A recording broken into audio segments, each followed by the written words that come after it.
నమస్కారం ఈటీవీ 360కి స్వాగతం. ముందుగా ప్రధానాంశాలు. రాష్ట్రంలో నేటి నుంచే నామినేషన్ల స్వీకరణ, ఎన్నికల నిర్వహణకు ఈ ఉదయం నోటిఫికేషన్. ఎస్పీలు మారినా జిల్లాల్లో ఆగని వైకాపా అరాజకాలు, ప్రతిపక్ష శ్రేణులపై ఏమాత్రం తగ్గని దాష్టీకాలు.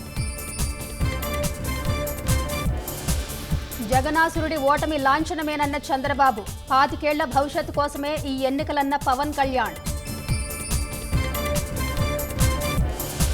పింఛన్ సొమ్ము పెంచుతామని లబ్ధిదారుల సంఖ్యలో కోతలు, పేదల నోటి దగ్గర ముద్ద లాగేసిన జగన్ సర్కార్. దళితులపై దాడుల్ని కళ్లప్పగించి చూస్తున్న జగన్, అభ్యున్నతికి కృషి చేశామంటూ నిర్లజ్జగా చాటింపులు.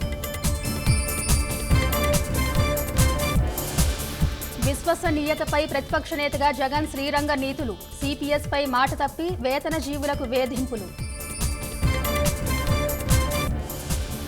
డిజిటల్ చెల్లింపుల్లో 86% వాటా ఫోన్ పే, గూగుల్ పేలదే, గుత్తాధిపత్యానికి చెక్ పెట్టేలా ఎన్పీసీఐ పరిమితులు.